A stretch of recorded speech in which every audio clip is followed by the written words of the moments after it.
Well, hello to you both again. For all of those listening in, hopefully they'll edit all the beginning parts.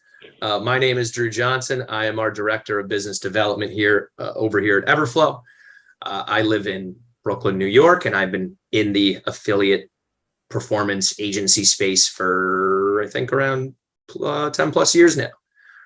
I'll be moderating between or with this lovely agency that is Affiliate Moguls. I'll let you both say your title and I'll just start rapid questioning after that. Yeah, I'll start off. So I'm Ryan Allered. Right next to me, below me, above me, I don't know where on the screen, is Megan D'Amico. We started Affiliate Moguls a week, 2 weeks before the lockdown. Nice. Yeah, we found a need in the industry on affiliate programs that need to be scaled or even built, and even affiliate managers who there was a lack of affiliate managers. So we knew, hey, let's train newbies in the industry and teach them the A players. And that proved to be really, really, really successful. And some of the top affiliate managers in the industry right now are our trainees, which is really awesome. Meg and I were in New York not too long ago, and we were at a happy hour at a conference, and we just both stopped and were looking around the room, and we realized like all these really big time affiliate managers, like they're all our students and they're all doing bigger and better things. And we just we're very humbled and so proud. Like proud parents. Yeah, we're very proud parents because they're just doing such great stuff. Both Meg and I, we don't really have titles. We just call ourselves co-founders. Yeah. I'm sure if there was a title, we'd be what, Megan, like janitor, coffee maker, chief affiliate coach. Yeah, chief affiliate coach. Classic titles. Yeah. And then I guess before, how did you guys get started in the industry? Where were your beginnings in either affiliate or marketing? Megan, I'll give you that. You start and I'll go after you. Yeah, so I have a really unique story. I was looking to move to Baltimore, Maryland for personal reasons and started Googling different companies that are based in Baltimore. This was pre-remote work, and I stumbled across the Agora companies that are based here in Baltimore, Maryland on Indeed.com, and I got the job. I don't know anyone who has ever gotten a job on Indeed.com but me. I can actually, to just jump in, I got my first job at a company called Leadnomics. Also, I believe either off of Craigslist or Indeed.com. So Craigslist, definitely right there with you. Yeah, I was in the trenches at the time, but sorry, continue. Yeah. Indeed and Craigslist success stories. I love it. So I worked at the Agora companies for 6 years. I started off as an email media buyer, worked my way into the affiliate space, and that's where I met Ryan. And together we helped grow Agora Financial's affiliate program.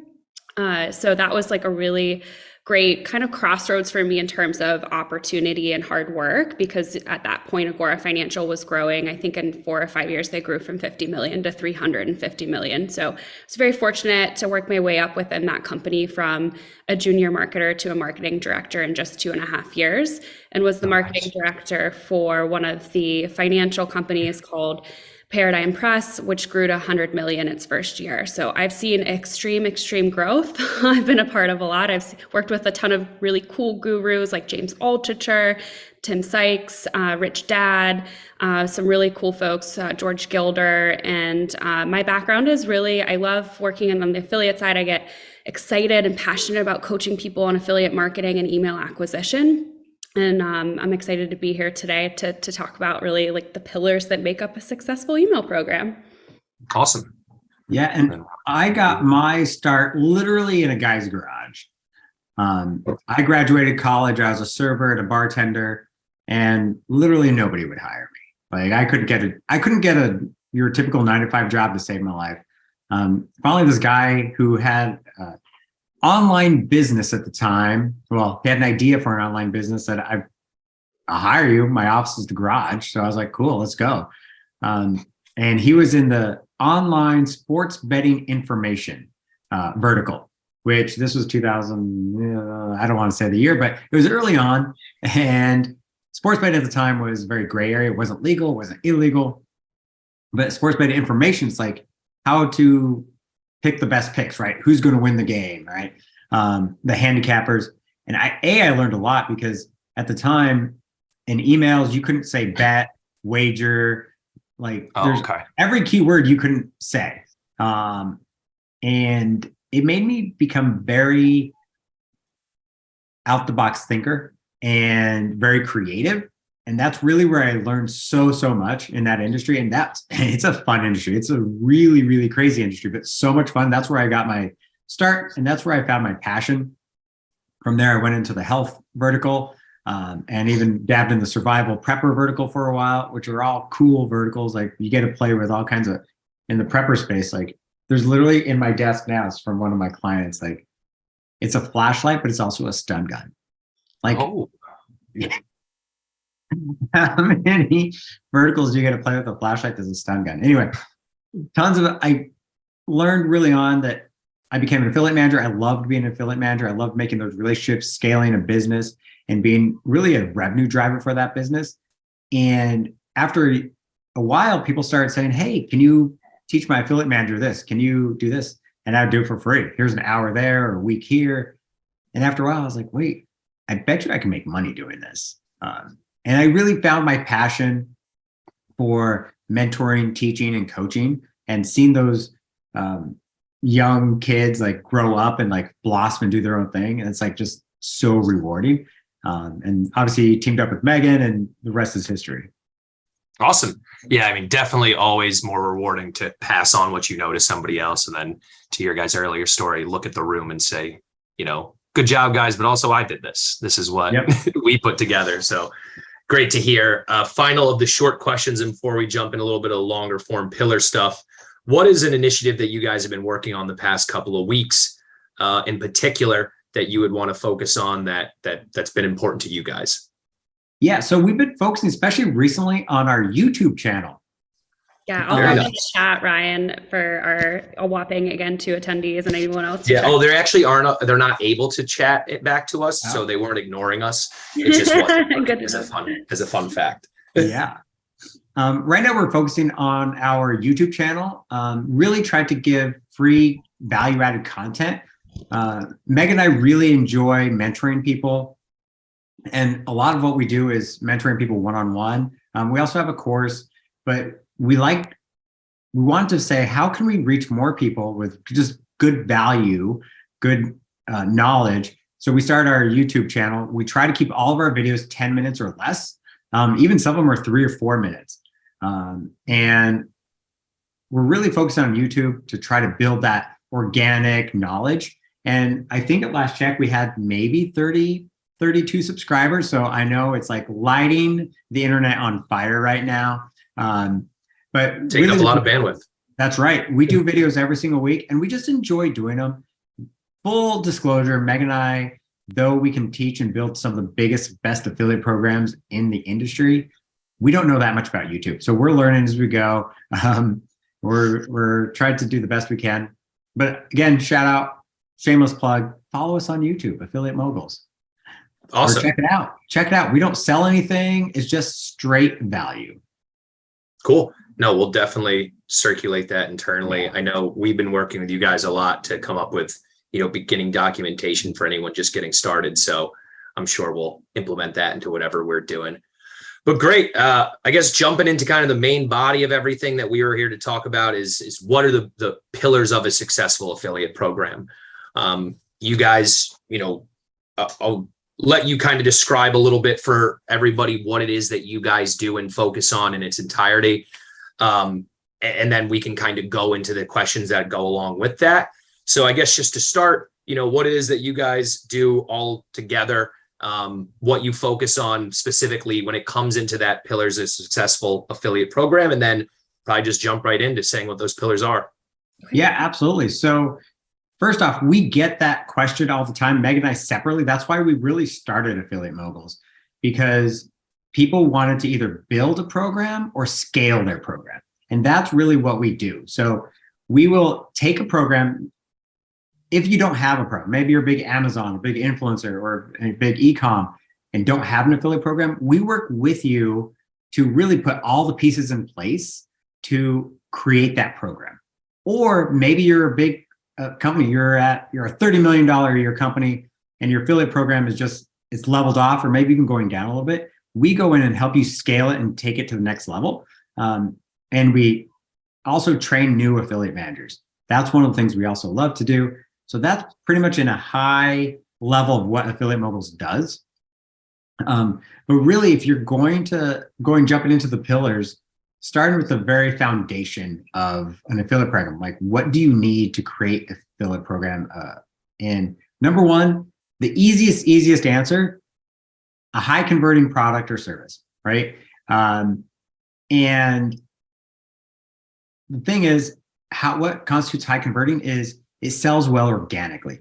What we mean by that is in the marketplace, there's people selling it organically. Like if you do a search, there's other people. Like you're not trying to educate them on what this product is. It's already selling organically. There's other people selling it. It's a proof of concept is there.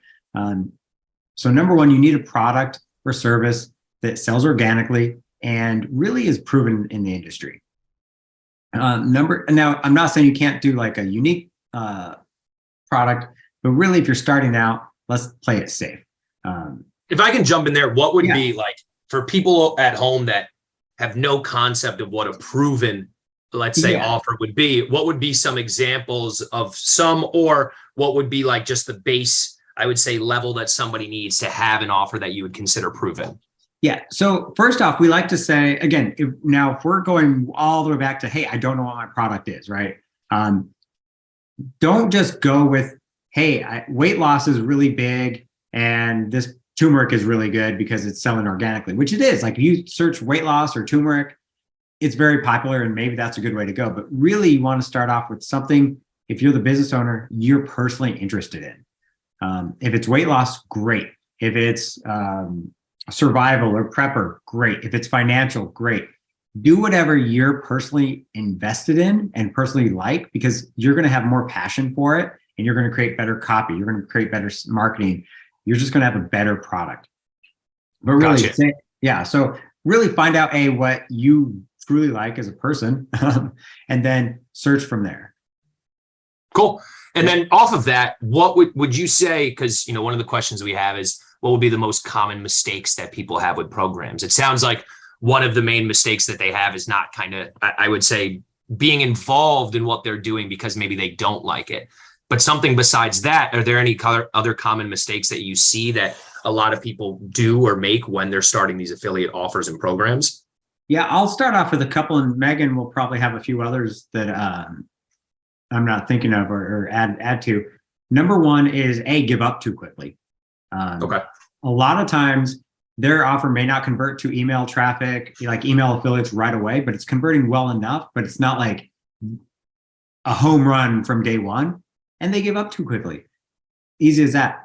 Number two, what I see a lot is the owner of the company, say you have a really good offer, it's converting, it's scaling, but the offer owner is doing everything.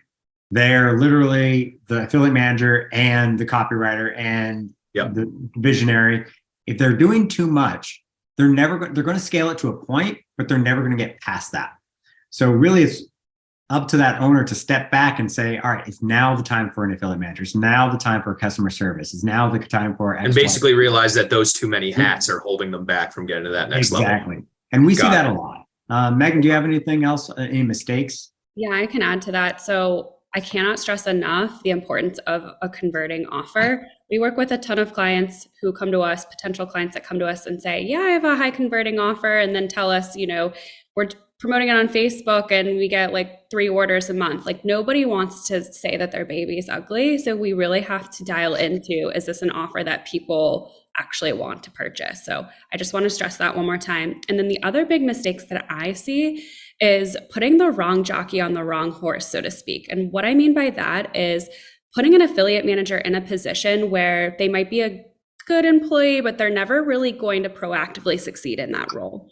A couple of clients have come to us in the past and been like, we think our affiliate manager is doing well, but our program has plateaued. Can you come in and do an audit? And then we learn that, well, it's not really an offer situation. It's just that you have the wrong jockey on the wrong horse. So what we look for when we do work with clients who are looking to hire a new affiliate manager is we really look for the characteristics that would make up a really, really good A+ affiliate manager. And I like to see that as 2 sides to the same coin. So on the one side, you want to work with somebody who's super fun, outgoing, isn't afraid to network with people in a room, a conference or a room full of people they don't know. But on the flip side, they have to be really detail oriented, very organized. They have to understand relationships at a deep level. And I don't know about you, but I certainly can't remember everyone I've ever met in our industry. So I have to be super organized with, when did we last meet? What did we talk about? Where are they from? Do they have a family? If they do, where do they go on vacation? Like all of these other things that help me really cultivate that relationship and take it to the next level. If you have an affiliate manager who doesn't represent all of this, that's a huge mistake. And they might be a good employee, but maybe you need to push them into another role where they would be more successful. And then the last thing that we notice a lot is business owners that aren't giving their affiliate managers the right tools to be successful. So a couple of examples of what I mean by that is maybe you're an affiliate manager and you work with a brand that doesn't allow reciprocal deals. And Ryan will talk about reciprocal deals later. I'm sure we'll have a question about that. But that's all well and good, but that provides a challenge as an affiliate manager if you can't reciprocate. And what we mean by that is provide traffic for that partner in return.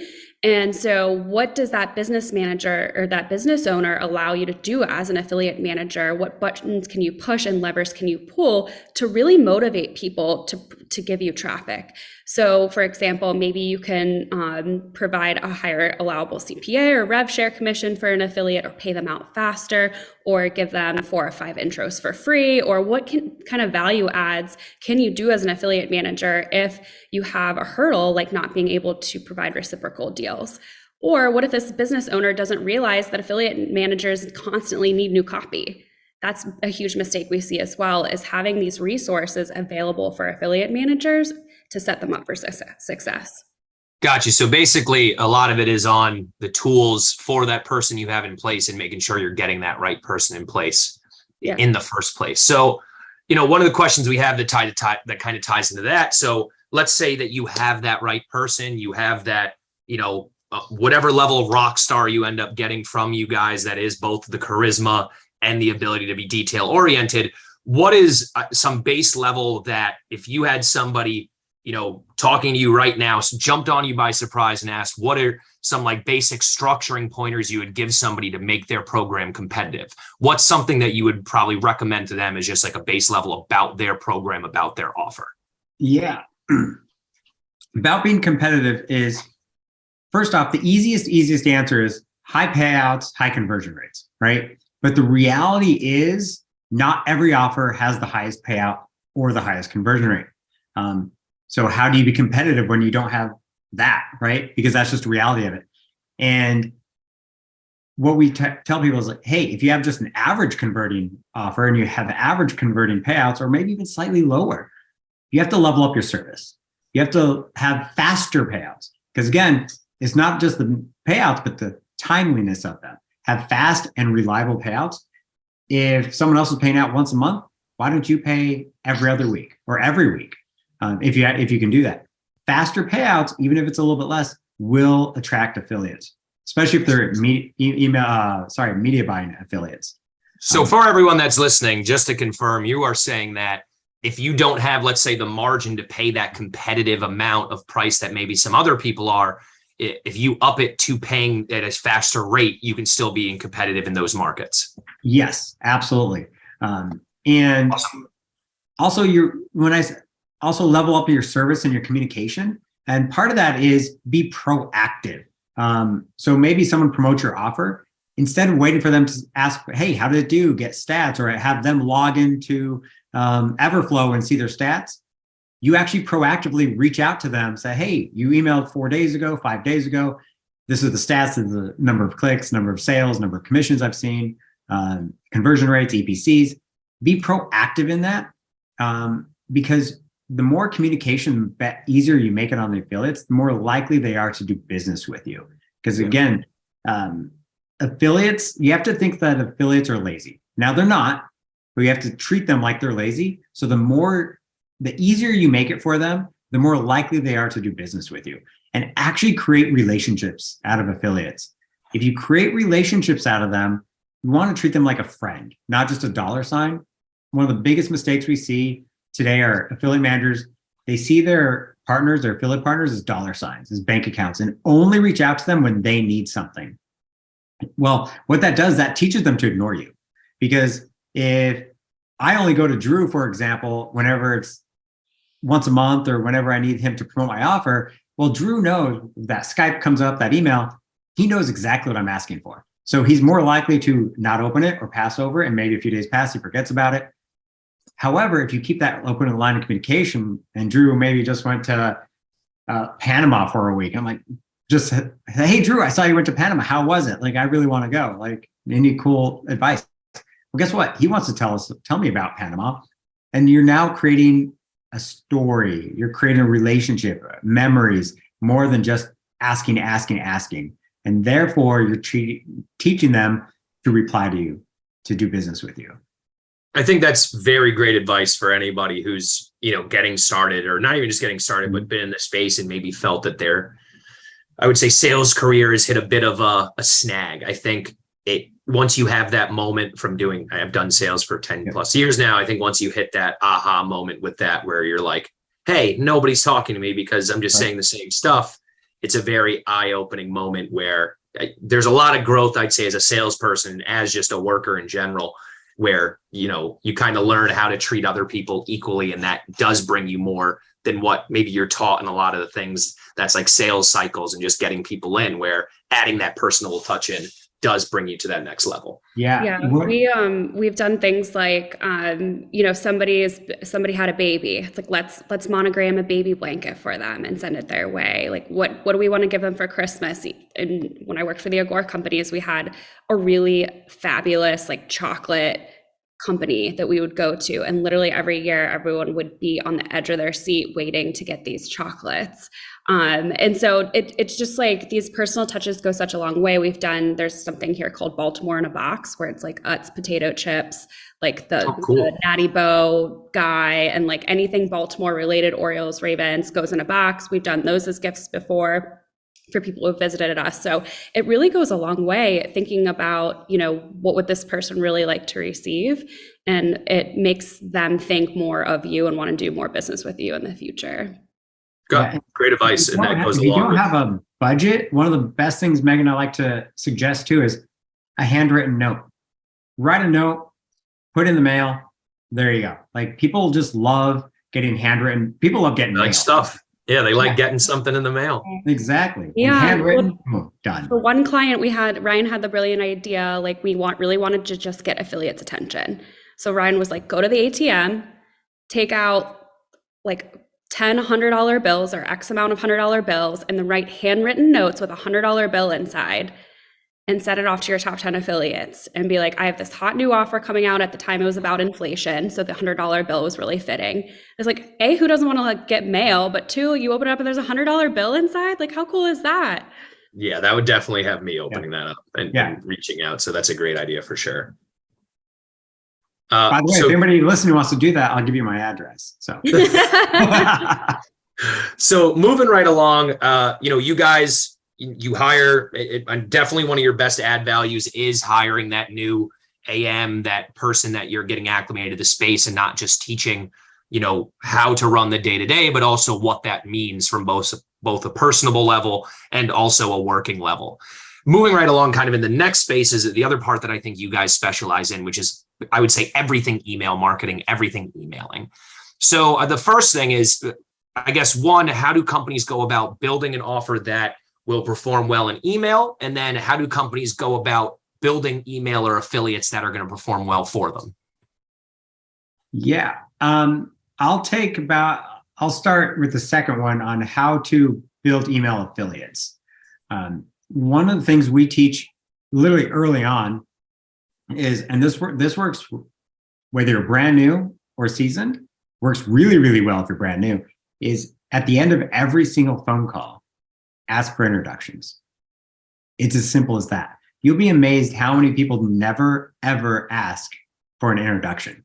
And all you have to do is, at the end of the call, hey, do you have 2 or 3 people you could introduce me to that we might be a fit? And we usually phrase it that way, 2 or 3, because if you just say, is there anybody you introduce me to? Sure, I know a lot of people. But when you say 2 or 3, they're actually thinking of names. And it's also more than one, because you like more than one introduction. So when you say, are there 2 or 3 people you could introduce me to? They automatically think of different names, and they're more likely to do that introduction for you. Flip side of that, give introductions. If you ever are talking to someone new, or someone you don't know, or someone you think they could do business with, be proactive. Say, hey, do you work with this person? I'd love to introduce you.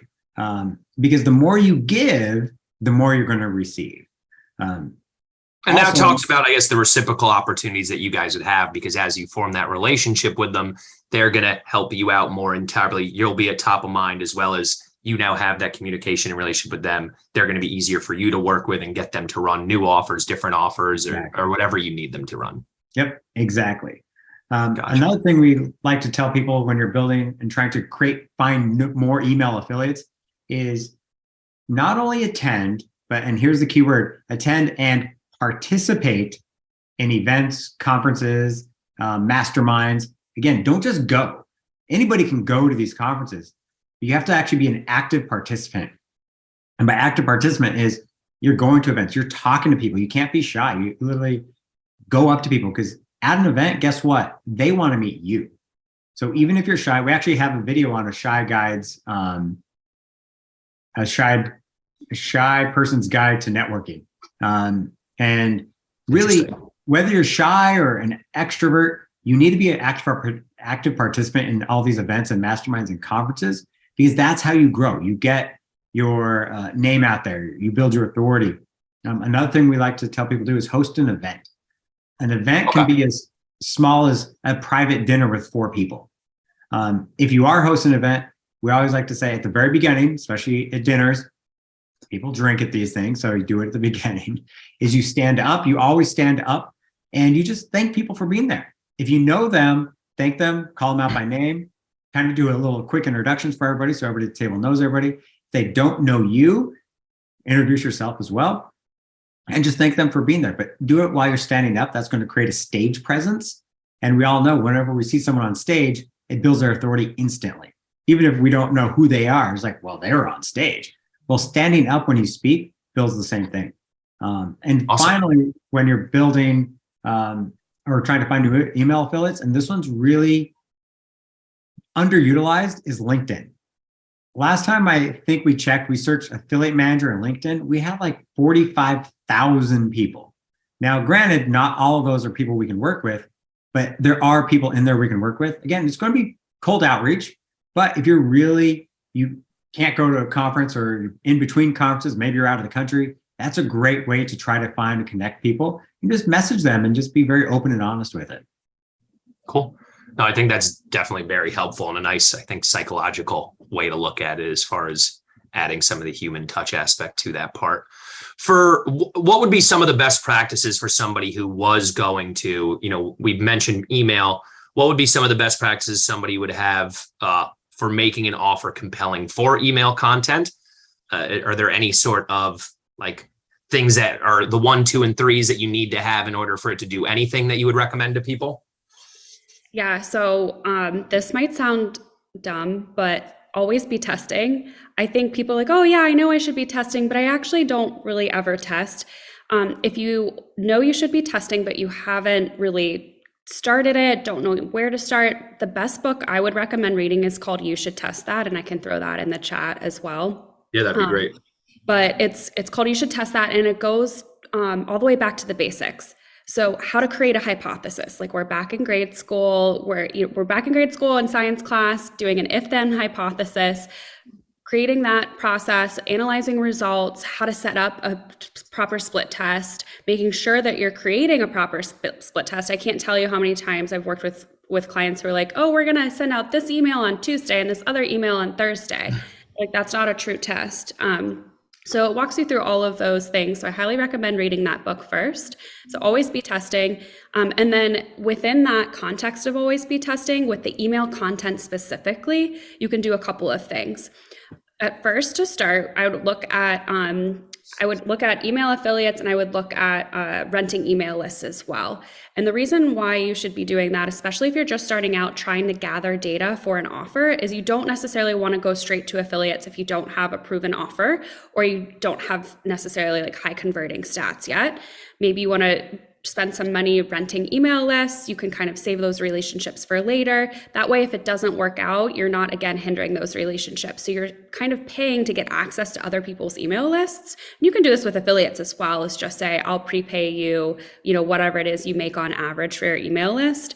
But highly recommend testing in different channels. So whether the list is owned by the offer owner or you're working with an email broker or another type of an affiliate, and then sending them different types of email content. So maybe some affiliate audiences respond better to long form emails. I know the BioTrust, when I worked with them, loved the long form emails. With like specific content and educational content in them. And then other affiliates might want a headline and an image that's more clickbaity and a sign off, and that's it. So when you're speaking to your affiliates, the types of questions you should be asking them are what types of content respond best to your audience? The shorter ones, the longer ones, what types of subject lines? Can you send me some examples of third-party offers that have converted well to your list? So you can really get a feel for tailoring your product to that specific list. And again, it's all about testing. And then you should have in your Rolodex a mixture of that type of content. But one of my favorite, because we want to provide examples and tactics for our audience here, but one of my favorite examples of what's really worked, and I want to credit Ryan Healy specifically for giving me this idea in his email newsletter, is he recommends reiterating the subject line in the first line of the email body copy. So what I mean by that is we have a client who's in the CBD space, and one of his subject lines right now is seniors are ditching their pain pills for this. And it evokes curiosity, right? So you click on it, and the best way to connect the subject line with the email body copy is to reiterate the exact same thing. Dear reader, seniors are ditching their pain pills for this. And you bold it and you hyperlink it out to your landing page. And instantly your click-through rate should go through the roof because you're connecting the subject line with what they just opened to what they're clicking. And you're also then providing them on that landing page more information about, seniors are ditching their pain pills for this specifically. It's CBD gummies. Here's a little bit more about CBD and how it helps with pain relief, blah, blah, blah. Here's my CBD products. So that's one tip in particular that has worked really well for our clients. And again, thanks Ryan Healy for the idea. And then always be testing. Awesome. That's super helpful. And then do you have specific, besides, I guess, making that offer work for email, I know you guys specifically work with, when you work with media buying affiliates, you guys focus a lot on email buying affiliates. Do you have any, I would say, best practices that you, recommend or you use specifically for those higher end media buying affiliates that would be running? Yeah, so I can take that question as well. So when you're working with media buying affiliates, what we mean by media buying is these are affiliates who are specific to Yahoo, Facebook, Google, some of the display and native platforms that are out there. We need to treat these affiliates differently than we treat the email affiliates. If you think about the scope of the internet, the most inventory you're going to have on display native, Google, Facebook, Yahoo, all of those. However, it's also going to be the most competitive. So the best way to work with these types of affiliates is to do the following.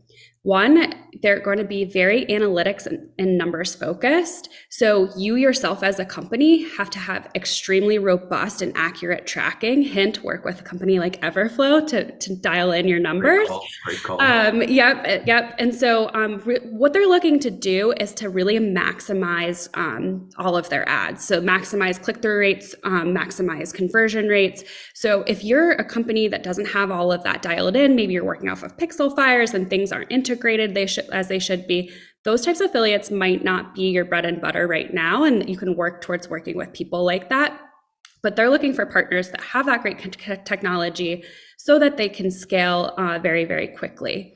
And as a partner, you're going to want to pay out these affiliates much faster than you would an email affiliate. Not saying an email affiliate you shouldn't pay out as fast. It's just that with these types of affiliates, they're putting so much volume out there into the universe that they're going to be wanting to be paid every 2 or 3 days.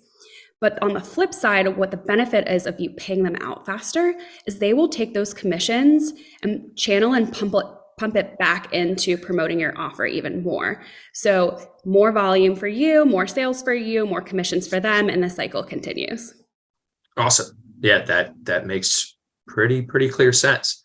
Is there like a standard time frame that usually you see media buyers need to see success before they would like dump the offer, or before they would reach out and ask for like a pay increase or something like that? Yeah, I think like how I would go about testing like holistically is if you have a brand spanking new offer, test it to your internal email list first and have specific benchmarks for how you want that offer to perform before you start testing it externally in email, display and native, social, whatever the channel might be. And then have benchmarks for when you start promoting that offer externally as well. So you probably are going to see like a 20 to 30% decrease if the offer is doing well internally to going out to that cold traffic audience. So keep that in mind, but having those baseline metrics is super important, because if you don't, you're like, oh, this did so, I'm going to just give it a shot externally. Well, if you know you're below those numbers, you're going to lose money if the offer is going to perform 20 to 30% less in cold traffic. And then I like to test, let's say an offer is doing well internally, it hits all of your benchmarks, and then you go to test it externally. I would really focus on clicks. So not necessarily sales, conversion rates, really get to 8 to 10,000, 14,000 clicks before you make a decision. Obviously, if you're hitting your numbers before that 10,000 click mark, keep scaling, keep doing what you're doing. Yeah. But Ryan said before, don't necessarily stop what you're doing if it's not working. Remember, you're paying to gather that data to then dig into that context and figure out the why. Why isn't it working? Is it a specific type of email? Is it a specific partner? Is it a specific channel? So I recommend typically to focus on clicks in that scenario when you're first starting out. Awesome. No, super clear and helpful, I think, to anybody who has worked with email before. It makes sense. You got to try a certain amount to see if it works at all. As the shameless plug, Everflow basically tracks everything on the click level, so you can get all of that data broken down between like ROAS, conversion rate, everything, as well as we have the ability to split test things. So anybody getting started as far as split testing and trying things out, definitely in good hands with us. As far as to keep scaling the media buyers and the emailers that you have, what would be some advice that you guys would give for anybody that's hitting a certain plateau with their affiliates to take them to the next level? I know you mentioned being able to pay out faster. There's obviously being able to give deeper margins. The answer there doesn't need to be another one, but do you guys have any other tips or tricks you give to people in order to take them and scale them past those things? Yeah. So one of the things we teach is what we call the 1 + 1 = 11 strategy.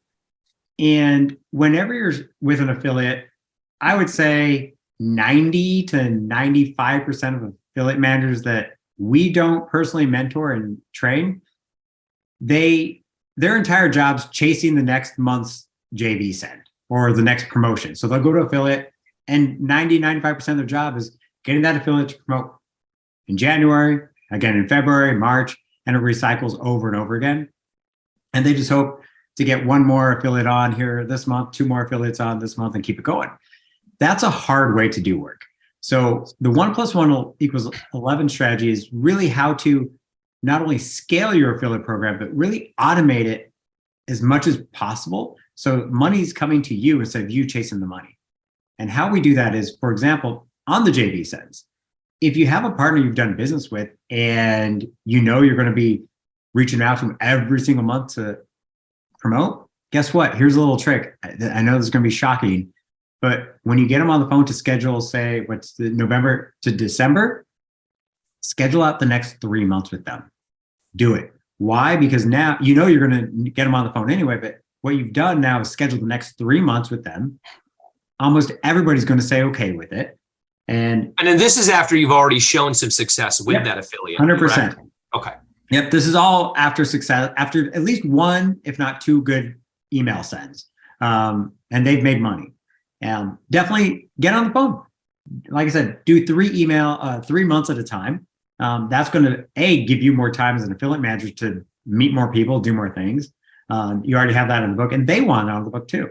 Number 2 is take your offer and see where else you can deepen that relationship. And part of the best things is in a sales funnel. Look at their sales funnel. If you know you're doing well with someone, their audience resonates with your offer, ask about their sales funnel. Ask them to send you links. Or if not, go ahead and buy something, go through the sales process and see what their sales process is. They may only have 1 or 2 upsells.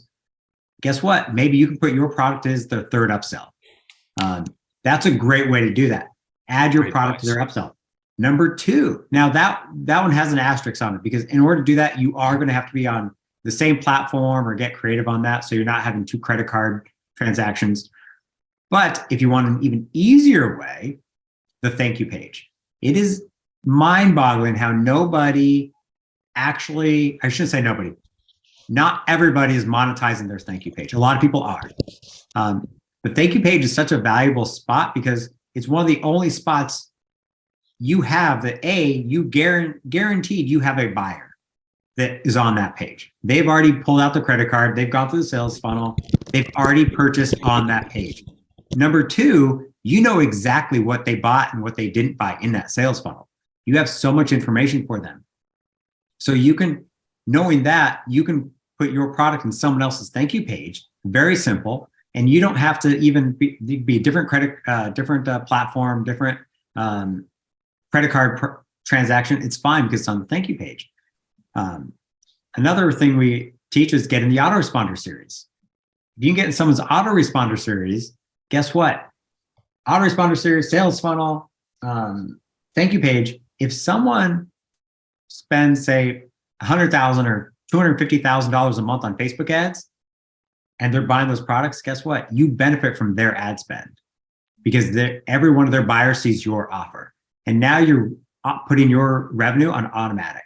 And to do that, again, some of the tricks we do is you raise the CPA or the payout you can pay them for adding them to your autoresponder or sales page or anything like that. You can pay out faster, you can pay out more because it's guaranteed traffic coming in. You can plan further ahead with that kind of traffic because it's set there. You know if it's going to be taken off being set there. There's a lot more controllable factors, which I think in the affiliate space, that's what makes it the affiliate space is there's less prediction and more performance.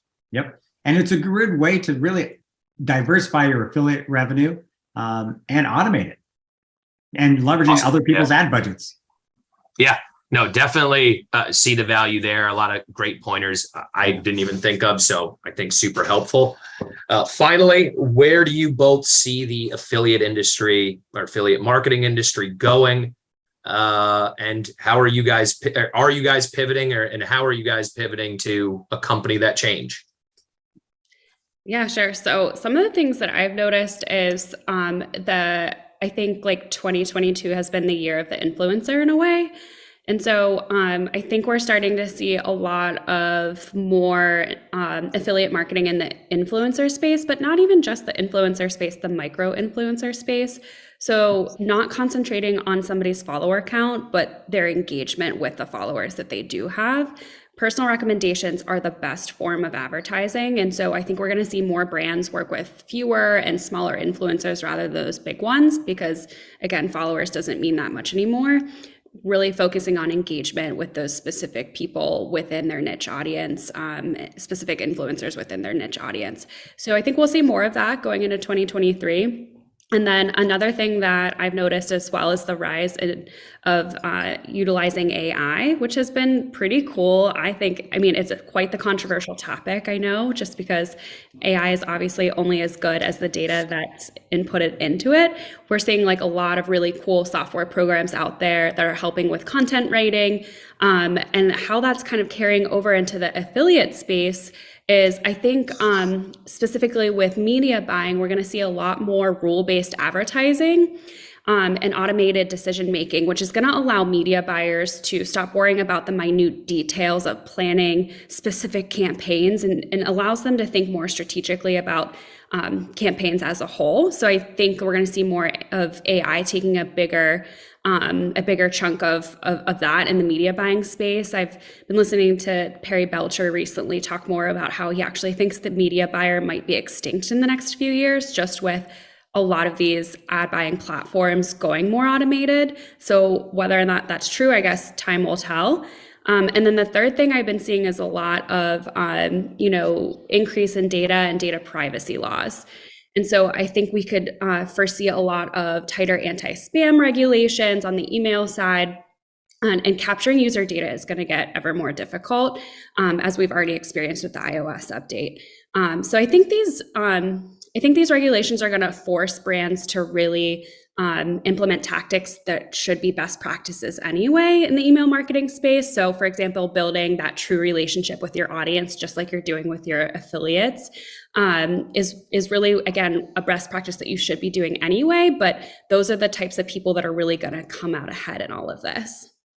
Yeah. And to piggyback on that too is how, and I'll get in how we are pivoting, Megan and I and Affiliate Moguls are pivoting, because we definitely are, is an uncertain economy in our future. The economy is not looking so rosy at the moment, as at the time of this recording, and it's probably not going to look rosy for the next 18 to 24 months, even longer. And when that happens, especially if we look at the last recession, the Great Recession, what happened is in our industry, there's a rise in new products. Why? Because people are looking for that side hustle, that extra income. So there's going to be a flood of new products and new marketing channels. Because again, not only do we have to, as business owners and other people looking for that side hustle, have to get more creative. Well, so does Facebook, so does Google, so do new social platforms, social everything. So there's going to be a rise in new products and a lot of new marketing channels and new marketing opportunities. And with that, there's going to be a greater severe of affiliate managers. There's already a lack of affiliate managers, because if you're an affiliate manager and a good one, you're not an affiliate manager for long. You either become your own agency, you become a copywriter, you become your own offer owner. If you're a really good affiliate manager, we've actually seen a lot of affiliate managers are only affiliate managers between 4 to 6 years, which is a great career. But after a while, they're like, wait, I know everything and I know how much money I'm making the business owner. Why don't I do that?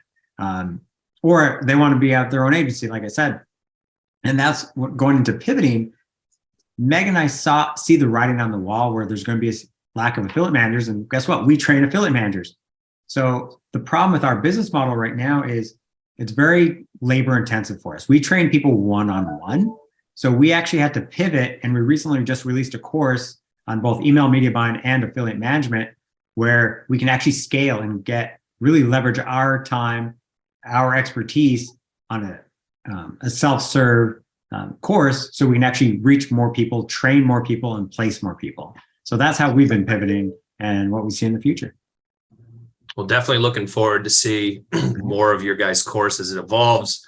Obviously work with you guys. I worked with you guys on a few clients. Where are people able to reach out to either of you if they want to learn more? Yeah, the best part is affiliatemoguls.com. Or if you'd like to email us, you can go to hello@affiliatemoguls.com. You can reach Megan and I anytime. And we also did, as a bonus, I don't know where, I'm totally putting Drew on the spot, but we can probably do this and edit. But we actually created a 5 pillars PDF document. That's awesome. It's free. We don't sell anything on it. It's literally just informative. So if you're watching this, we'll find a way to get it to you, or you can email us and we'll get it to you. But it's just a PDF, just so you know the pillars. There's 5. It's very basic PDF, just to help out. And again, we love Everflow. We try to recommend you guys to everybody, because you guys truly have a good platform, and that's so crucial to creating a profitable, scalable affiliate program, is having that bedrock of a platform. So thank you for your time and inviting us. Thank you so much for having us. Of course, we obviously appreciate all the high praise. We try to have that platform to give the praise back. You guys do a ton in the space that I think is a very untapped market for, what's funny enough, even the much larger companies. I don't think a lot of the larger companies understand the process of getting an affiliate manager, let alone starting somebody from green to 100. And then don't even get me started on, I think, the lack of email knowledge that's out there, especially for like the Fortune 500 and type companies. You know, we all from the affiliate space look at email from a very specific light. And I think with what you guys are doing, you know, there's a lot to reap from there, whether you are just starting out your own kind of affiliate brand to set up, or if you were a larger company that just wanted people with experience training your next person so that you're not getting banged over the head with what you have to pay them, but you're paying enough for somebody that's good and will at least last for the 4 to 6 years before they decide to move somewhere else. So as always, it's a pleasure talking with you both.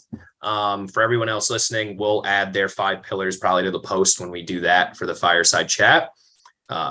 I'm Drew. You can reach me at drew@everflow.io. You know where to reach them. And yeah, it was great speaking with you both, and talk to you later. All right, thanks. Thank you. Bye. Take care. Talk to you. Bye. Bye.